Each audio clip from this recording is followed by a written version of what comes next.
obviously everyone knows who Melissa Cross is, because of your reputation, which you have worked very hard to establish over the many, many, many, many years. And, so can you share with us, what was it like teaching back then when you started? Because I'm sure back then there were a lot of skeptics that said, what is there to teach about screaming? Okay.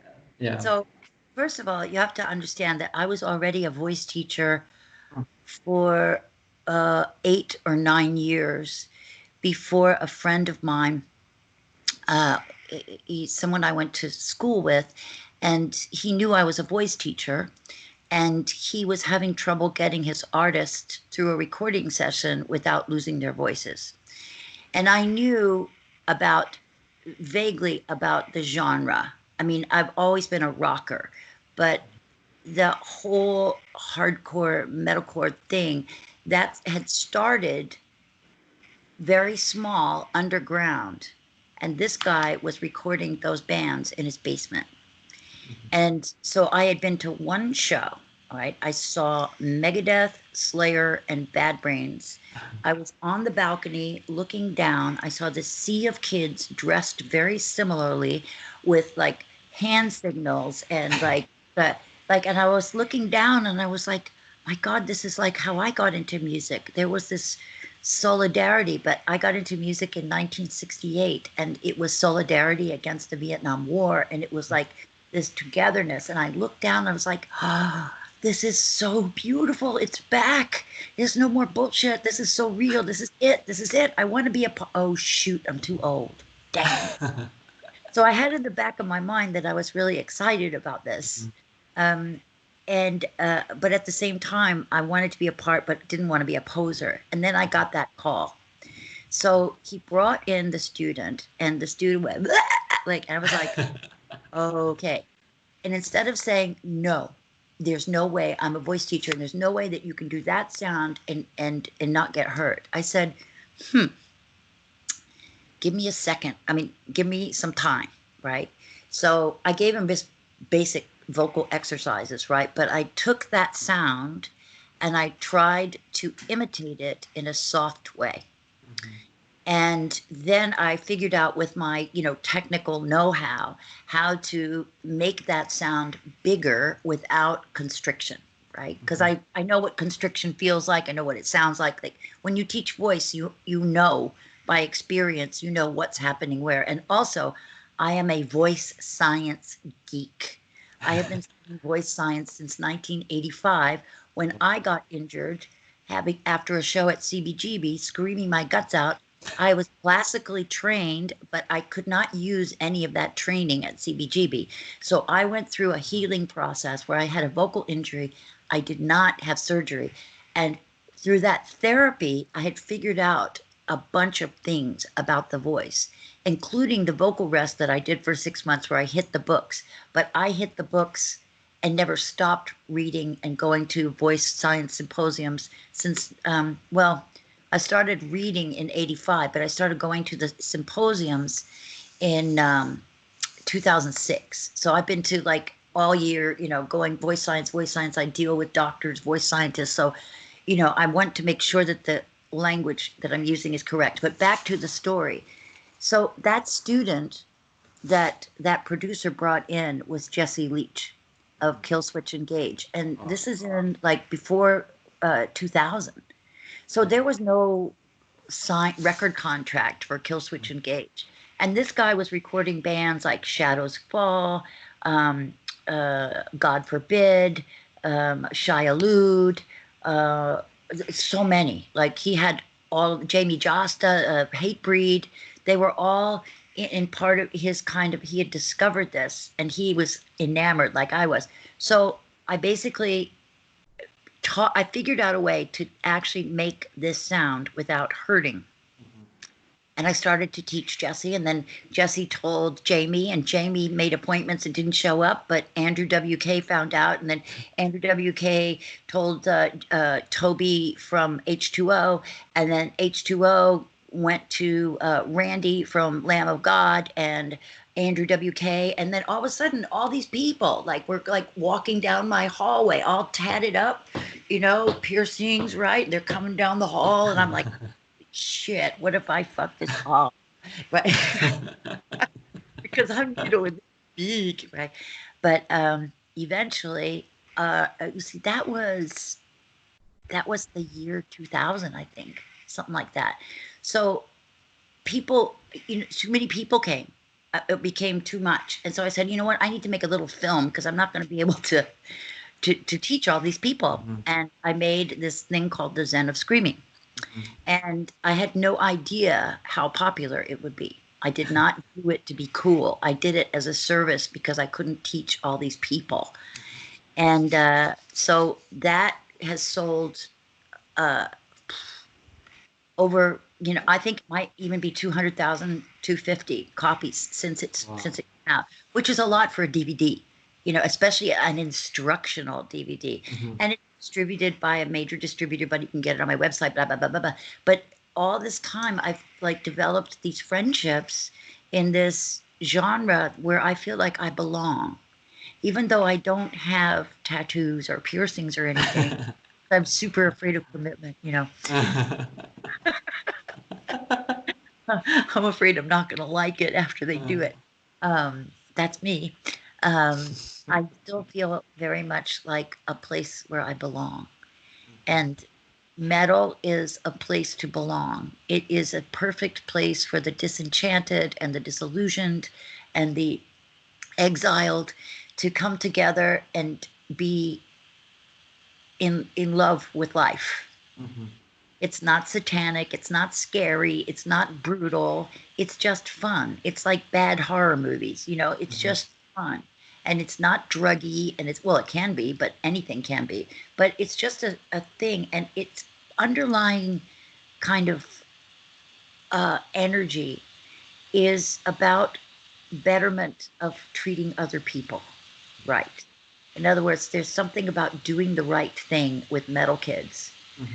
Don't you don't hear it on the radio unless it's a special thing, but you can recognize a metal kid from, you may not know what country they're from, but they're a metal kid from, like, as soon as you can see them, you see, my people, my people. It's like a tribe of good people.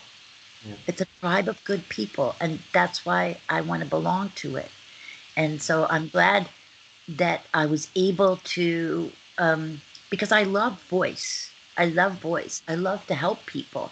So, I was in a band for most of my life. I am a singer, but the teaching became just as fulfilling, if not more so, because the performing, first of all, I have a whole long history of, the recording industry with me and all that stuff. And that can be very self-serving and a little narcissistic, because the way that I felt about myself would be the last performance or the last recording, or in other words, I would feel badly about myself until I proved otherwise, but in the eyes of other people. So there was this emptiness about that. And when I had a baby, right, when I had my son, I didn't have to prove anything anymore, because all I got to do is be a good mom, and everything else is icing. And so that, on top of my love of teaching, I just sort of faded away with the, I need a record deal kind of thing, and just like, I just came into this loving place of every second of my life I love. I did not love every second of my life as a performer. I loved it when I was performing, because that was the act of love. But all the stuff that goes around it was like, kind of like, oh, will you call me back? Call me back. Oh, what did he say? What did he say? Did he like it? Didn't he like it?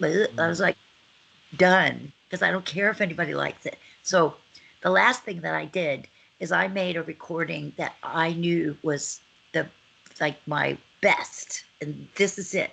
And after that, I knew that I could stop at any time. I've done that, been there, done that. And, so it just evolved into like teaching full time. I started part time, because I needed to support, my band. I had to support rehearsal studios and, recording time. And, so that was, you do your day job, but to pay for the real job, right? Yeah. But anyway, that's the story. Wow. Well, I guess like the amount of years you've been doing this and really makes a statement, and it's a true testament of how this feels like home for you, doesn't it? Yeah. And These are that's not something you can fake. if you're a metal kid and you are a metal kid, then you can be my friend and you don't have to do anything. By default, Trust you. by default. Yeah, my friend and I were just having, this discussion where like we often, as kids who love metal, always get misjudged. People always have the impression that, people who love metal are people who are satanic or Yeah, things yeah, like that. exactly. But that's on the contrary, the actual fact is that you find one of the most beautiful people within Yes, this community. absolutely. It is Yeah. amazing. Like I've never like okay, I have met one or two people that are not do not have the integrity, and they're very famous. Mhm. They're too famous, right? So I would say that there are some people that lost the plot. Mhm. However, that's okay. I'm not going to tell you who they are, but It's fine. success can do some really raunchy things, right? Yeah, But of it's nobody course. you love. I don't think. Of course, of course. Well, let's keep the names aside. We would rather not know. Yeah, It's all about sending out the positive vibes. absolutely, Exactly. absolutely. All right. Well, so then you mentioned about because obviously it's no secret that you've taught so many of the big names that we the kids know today, and was that through the referrals you were talking about, and then through It, those yeah, instructional DVDs, and then yeah. It was word of mouth, but there were things that happened along the way. Like I was at South by Southwest, and I met a former student of mine who happened to be the editor of Revolver, right? wow. And Revolver was talking to the publicity person at Sony, and that Sony person said, "Well, I have an artist. I would like to do a publicity thing with the artist and this girl, right?" So then it was in Entertainment Weekly, and then after Entertainment Weekly, NPR picked it up. So I got NPR is NPR, Yeah, yeah, yeah. National Public Radio. Okay, Yep. so there's this interviewer on NPR called Terry Gross, and there's a show called Fresh Air, which is enormously popular in this country. And Terry Gross asked me for an interview. So when I did the interview with Terry Gross, I sold like 3,000 DVDs in 1 week, right? Wow. Like boom, right? And then I was on other NPRs. Then I was on Discovery Channel. Then I was on the um, Conan O'Brien Late Night Tonight. Oh, wow. Just huge, huge, These huge, shows. huge publicity. And then the Associated Press got the story, right? Now, the Associated Press is a story a place that like builds a story and then they send it out to all the newspapers everywhere Oh. with pictures and everything, right? So this was bad though, because the interview with the Associated Press guy, they misquoted me. Oh. They had asked me if I taught people like Robert Plant, and Robert Plant of Led Zeppelin, right? Mhm. And I was trying to explain to them that this is what I'm doing is not that exactly like that. It's not Aerosmith, like it's different. And I said something that when they wrote it down, it made it seem like I was saying that Robert Plant could not sing. Oh, Like darn. Robert Plant doesn't do this, blah blah blah. And I was not. So it was misquoted. I was so no. There was no fallout from it. Nothing. But I was just devastated that that huge like outpouring of a story about me, and I'm insulting like one of the gods of rock vocals, Robert Plant, right? And I never said that. So that's how I know like you have to be careful about what you say. Yeah, exactly. And yeah, I guess that's what sometimes the media does, isn't it? Like, and sometimes our words just get taken out of context, That's and especially if you just extract a line, it could mean a it. million Exactly. things. So it's Exactly. unfortunate that it happens. I'm sorry to Exactly. hear It that. was something like Robert Plant doesn't know how to But scream. I yeah. don't know. It was just like, no, no, no, no, no. Anyway, it's okay.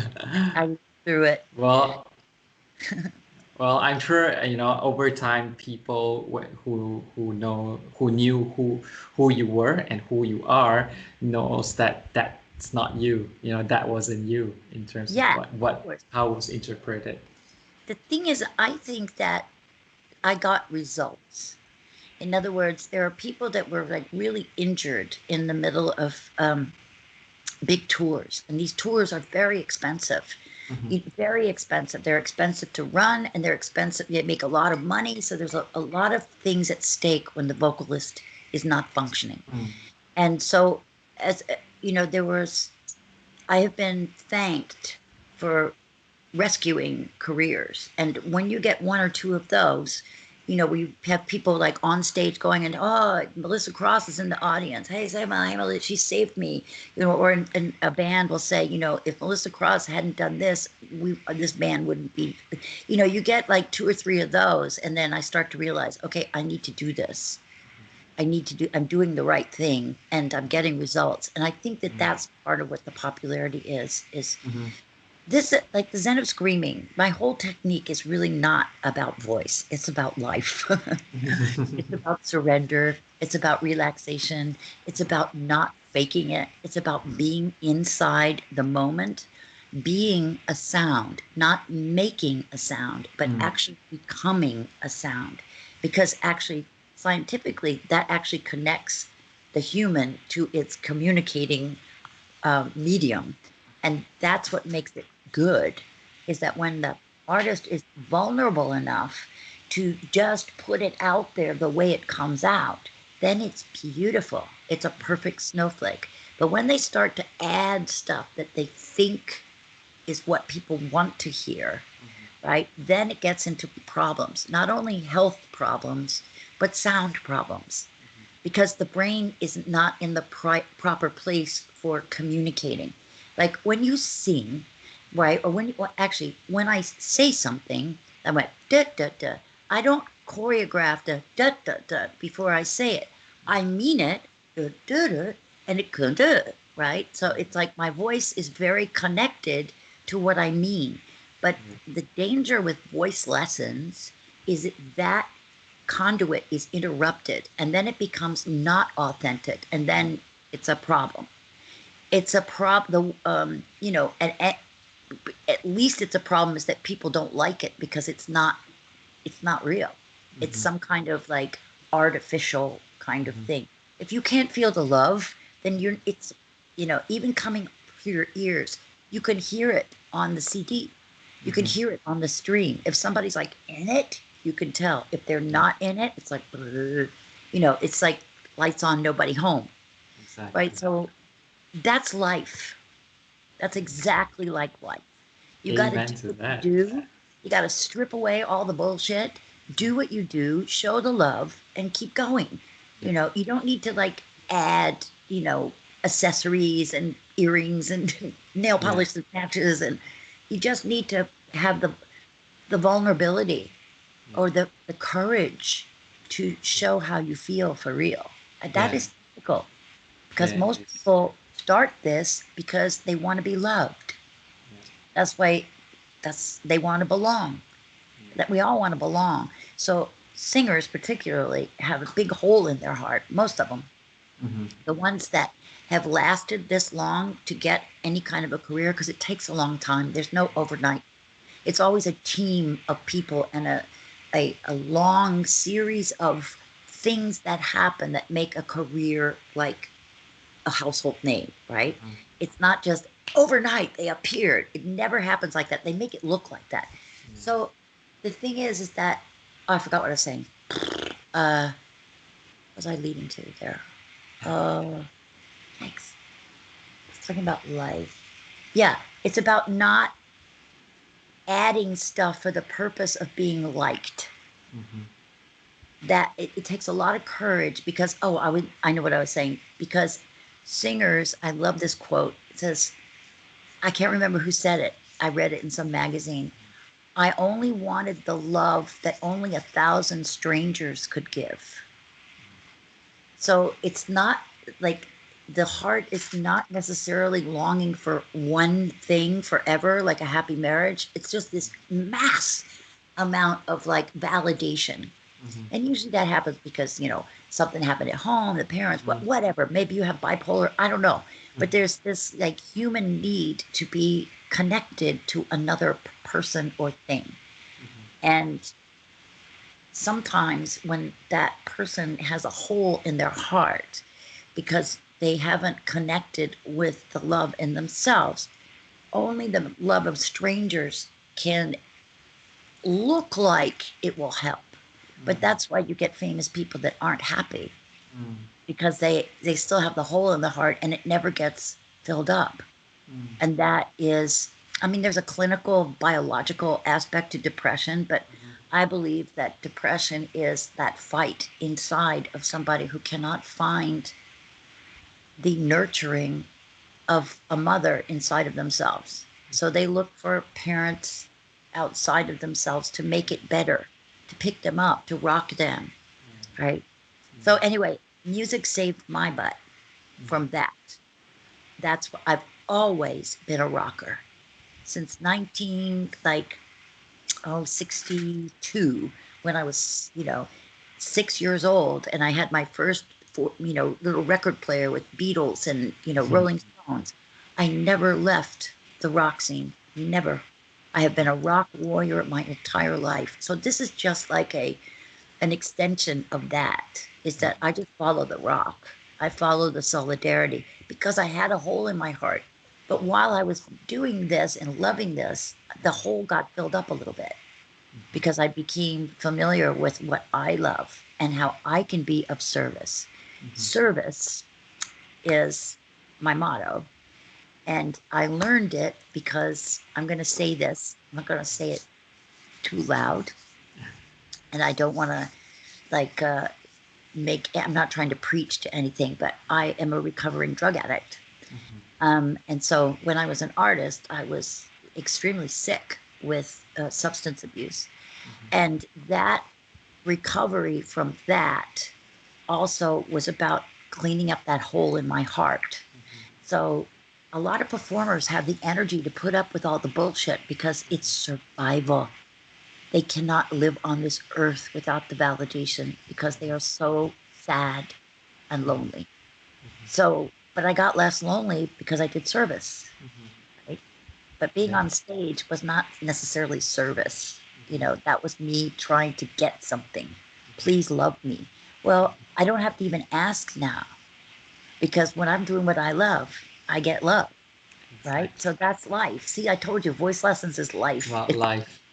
Yeah, and you make a very good point there because I think in terms of many people, it's so true that many people try to get validation from external parties, and without realizing that that void cannot be filled unless one starts to love himself or herself Yes, first.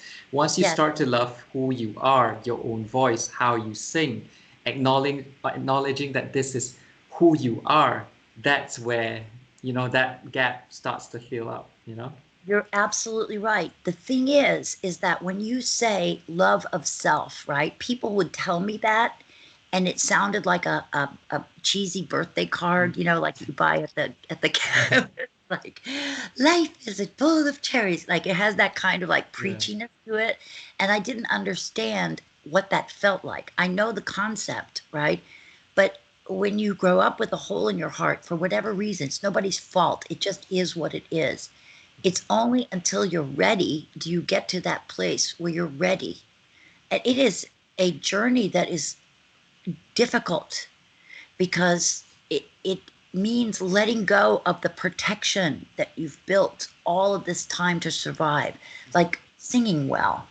That's like, that is what, see, this is the singer I'm talking about, right? It's the singer that wants the love so bad that they do things to their voice to make it so that people will like them. So that's why when Adele became famous, like all these like students want to come and sing like Adele. But the music business does not like a replay. The music business likes something new. And something new cannot happen unless you strip away all the old things that you have. And that means getting in touch with the raw thing. And if you have this need to please, it takes a lot of courage to do something that isn't affected by some kind of popular affectation. You know, it isn't influenced by an affectation like Valerie. So everybody says Valerie instead of Valerie, a Valerie. You know, everybody's pronouncing that. I don't love me, not do you love me, because there's that sound that got popularity. So people listen to it and they cop it. But learning to use your voice is about feeling what it feels like to let it come out efficiently and not to judge it. Not judge it, not listen to it, not even consider it, because that's for the audience to do. Like if I were to like choreograph the way I'm talking to you, it would, you wouldn't believe me, because I would be doing something that sounds like I'm not really meaning what I say, you know? Exactly. And there's no connection, right? Yeah. But if I said there's no connection, right? I didn't like da da da da da da, right? Yeah. There's no way that you can preconceive to get people in that headspace, and especially singers who are usually fragile with their, because they got the hole in the heart. We have to make it fun. I have to make it fun. Yeah. I cannot remove fear, but I can replace the fear with something that takes up all the space. And that works. And I think that the mindset that I ask my students to move to into replacing the listening with, I call it see the sound. It's like if say if there's an exercise like wee, right, and I go, okay, draw this wee, or have them do a, like I have to ask them to do. Check this out. If I have a singer that's like super trained, right, everything that comes out of their mouth sounds like a voice teacher. And that was me because I studied classically. So when I went to voice lessons, I listened to the teacher and tried to make my voice do that, because that's usually the way that it's done. So instead of like trying to do sounds, we're doing feelings that go with visions, because that's how the voice works. It's in a place where if you have something to communicate, it's in your imagination. Something must be there to make it happen, to an idea. So this, that's an idea. If I go, whoa, and instead of listening to myself go, whoa, I actually make it smooth and I go, whoa, it's smooth because this is what's in my imagination. So my voice directly channeled a meaning that had to do with a vision. That's how I get people to stop putting stuff on their voice. Because when you put stuff on your voice, it's tension. Yeah. Scientifically, you know why that works? Because have you ever like tried to say you forget somebody's name and you go uh I'm holding my breath. Yeah. Every time we have a thought, a conception, we go and that doesn't work for singing, because, or screaming, because there needs to be this flowing thing going through everything, right? Not like whoops, sorry. That's fine. Okay, so anyway, that's it. Yeah, that's it. Yeah, and I think it's important to be genuine in the message you are trying to send out. And I think Lena also mentioned this is whether you believe yourself or not. And when you put your voice on record, when before it goes out to public, you have to make sure that you yourself believe what you're saying. And yes, and yeah, that's and an that's exercise. so important. Yeah. So there's an exercise that I have. It's like a recipe. It's a 5-point recipe of how to prepare a track for recording or for live. And the fifth step is that you have to look in the mirror and you have to say the lines of the lyrics, and you have to believe the person that is saying them in the mirror. So if you don't believe it, then you suck, right? Because you're saying, like, if I go to the mirror and I go, happy birthday to you, happy birthday to you, happy birthday to someone, happy birthday to you, right? I'm just doing the words. And I go, happy birthday to you, happy birthday to you, happy birthday, happy birthday, happy birthday to you. Now I mean it, Yeah. right? And so I can believe what I'm seeing. But happy birthday to you, happy birthday to you, there's nobody home. And that is the most important piece. That fifth step separates the stars from the wannabes. Yep, exactly. And that's so true. So first of all, thank you because it was my birthday yesterday. So Happy birthday. thank you, thank you. Yeah, and it's all about, being genuine because that naturally shines through. Yes. And, and you, like you said, it's so important to not spice rack, who you are Mm-hmm. originally. And then because like you said, it's so easy to identify someone who's faking something or, whether they're genuine or not. Yep. Yeah, and I believe you made very, very good points there. And I believe a lot of people, that would sort of open a lot of people's eyes when, when they actually hear that piece of advice from you.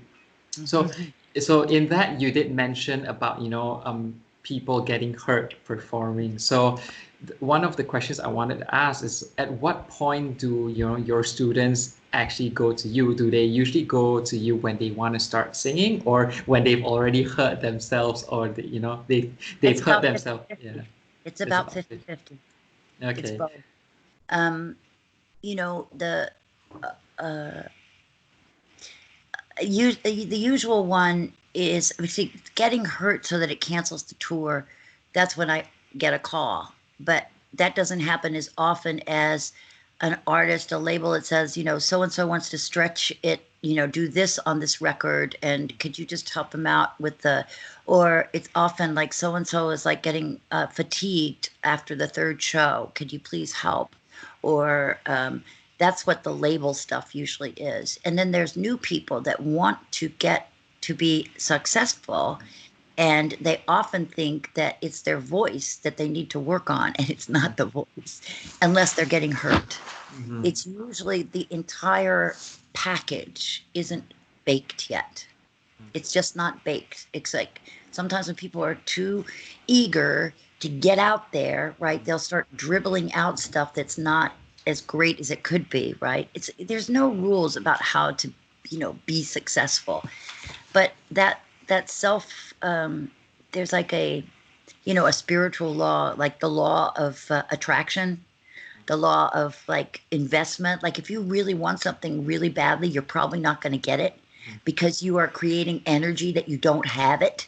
Hmm. So you're just, Yeah, that's true. forcing the lack. So usually it's some kind of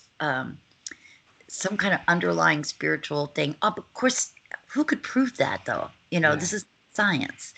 But um, the voice actually becomes better if it's authentic, as we discussed. So sometimes they think they're coming to get a connection with Melissa Cross or like be noticed or something, and then they walk away with something much deeper that they need to work on. Well, that's always a good thing, no? It's like you're getting way more than what you expected to get. But Yeah. it's always fun.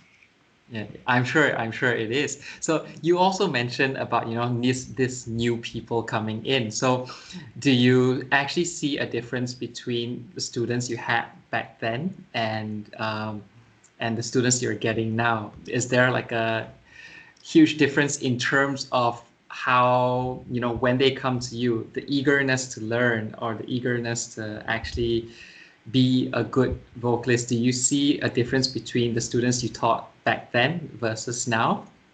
Well, the genre is more populated now. Hmm. So there's more money to be made in it. So there's an incentive that uh, uh, uh, it's a business now. you have to do A, B, C, D to even get a label to even look at you. You have to have Mm-hmm. 16K likes. You have to have so much, Instagram. You have to, there are these like numbers that mean something to the record business.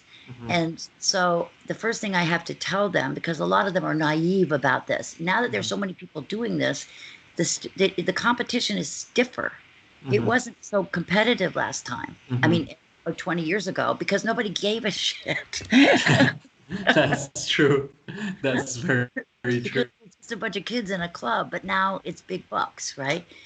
And also the Yeah. difference is that before I wasn't so well known, so now people get kind of nervous around me, which I find very odd. I never am. I never quite am able to accept that kind of like, oh, Melissa Cross, because I never changed. I was just me. So it's that kind of adoration. I'm very flattered by it, but I don't know how to deal with it because I'm just being the teacher, like I didn't do that cool. So I think that that's the difference is that there's like this nerve thing that they think that I am like more important than I am. And there's also this eagerness to like be popular is there because back then nobody cared about being popular. They just wanted to get through a darn show. Mhm. That's very true. That's very true. And back then, they did a show on the weekend and they could recover all week, but you can't do that anymore because, like, a metal band is, in the very beginning, is 27 shows a month of Mhm. screaming. Yeah. So, you have to have most everybody needs the training. Yeah. That's Most true. everybody needs the training, no matter how good they are. Corey Taylor is one of the best artists in the world. He needed the training, Yeah. right? Yeah.